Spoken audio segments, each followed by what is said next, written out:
One of the things that sometimes stops people sharing their concerns is they are worried about the consequences. That's why it's important to keep reminding ourselves that Prevent works at the pre-criminal stage before any crime has been committed. So how are shared concerns assessed?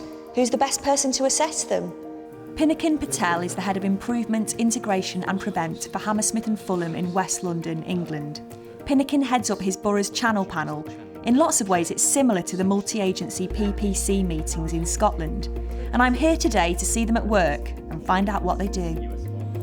It's just a group of experts and practitioners that come together in order to assess vulnerabilities of an individual and to decide on any intervention if required. So obviously you're in the room yourself, and then what other kinds of people are in the room with you? We have permanent members of the channel panel, colleagues from social services, from health, mental health and the education sector, but we also have colleagues from housing and probation and sometimes the UK Border Agency if the case is relevant. So what actually happens in one of the meetings? We assess the evidence in terms of vulnerabilities, and if it's serious enough we basically decide what intervention is needed, but we agree that as a group.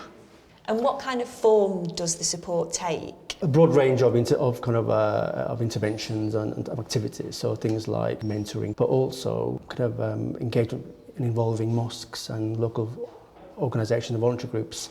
And it actually could include linking them up to existing local services like employment support or some other kind of broader service. What we can do is make sure that everybody that comes into the channel is linked into other local services, existing local services. While the panels are run in different ways across the country, one constant is the presence of the police.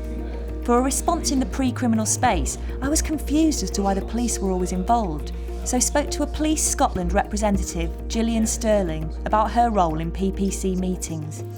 In Scotland we have Prevent Professional Concerns, and we are coordinators in the whole Prevent process. So if we receive a referral in from our multi-agency partners, then we coordinate the whole process to bring together a meeting that we can then discuss the vulnerabilities surrounding that person. So you're bringing together people with different areas of expertise basically into one room? Yes, we would just have a meeting for the one person, and we would have the relevant people in that room to that person. So if it was a student at school, then we would have the teachers, social work, and any other interested psychologists who have previously had knowledge or dealt with the young person. And then we would have a look at what we could do to safeguard them against any vulnerabilities that they were showing in an extremist nature. So you're not really there to monitor the process, you're more there in a collaborative role with the other people?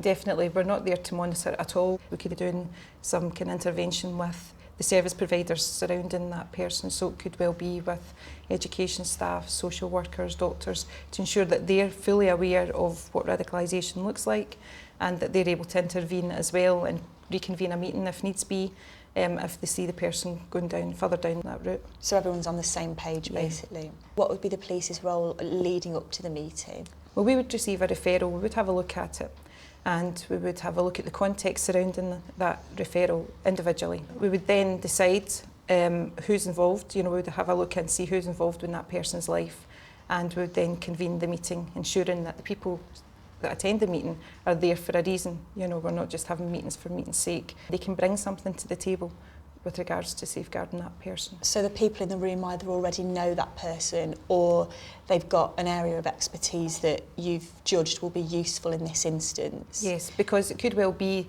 the vulnerability in actual fact isn't anything to do with Prevent, and it could be another process they would have to go down, maybe public protection, that they would then be going down that process as opposed to the Prevent process. So we need to have that meeting first to decide how we're going to go forward. And then do you tend to have as much involvement afterwards? When a person is deemed a Prevent professional concern, we're the coordinators. We continue to be the coordinators until the person no longer needs our interventions, if you like, so we continue with that. So what we've seen in the room today, is that similar to what happens with PPC in Scotland?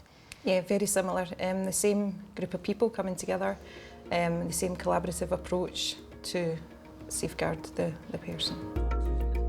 A panel can meet for as little as an hour or as much as a day. They discuss the concern and suggest who is in the best position to lead the support for the individual. In one case from this morning's meeting, that will be Adam Whitlock. I'm certainly not on my own. What's great about this is that I work in conjunction with other people, partners that they've brought into the mix.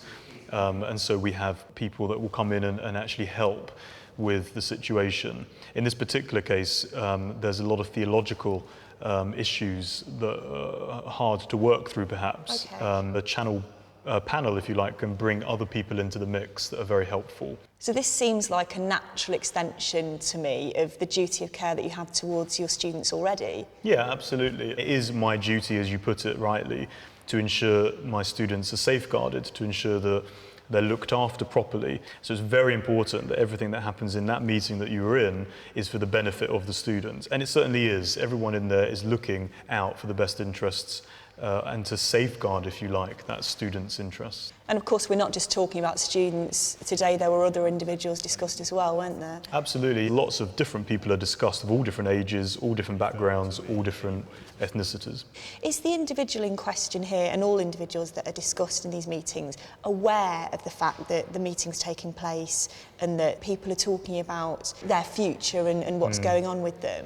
Yeah, I mean, it's not a covert operation or anything like that. So that means, in my case, the student is fully aware that I'm liaising with people outside of the school. It seemed when I was watching the meeting that I was expecting it to be people in suits kind of with clipboards and things, and I was quite surprised to see that you all seemed to know each other. There was a feeling that you cared about the individual. At first I wondered, is this going to be daunting? But it wasn't like that at all. These are people that have jobs just like me, jobs in positions of trust, responsibility. They want to care, they want to help. It's a very two-way process, and I think one of the things I worried about, I'm a little bit of a control freak sometimes, and I've got my students, and if I've got issues I'm helping them through, sometimes the idea that someone who doesn't know them comes in and makes a decision about them is a bit worrying. But I was quite pleased because when I've gone into all of these meetings over a different number of students in the past, I've always found it to be a two-way process. The chairperson doesn't make a decision that I'm going to disagree with because it's based on the relationship, it's based on collaboration and what I'm informing them about and what they're giving me advice about. I like what they're doing in there. I like the idea of a range of people looking at each case, so you're getting a broader and more balanced perspective. I suppose some might worry that in cases where a person seeks attention, they'll love being the focus for a group of people like that. But these are individuals who are at risk, so I'd personally far rather hear about them now than see them hit the headlines at a later date. Of course, nothing happens unless concerns are shared. Given that the response will be a process like the one I've seen today, I think we can all have the confidence to trust our instincts and speak up when we think someone needs our help.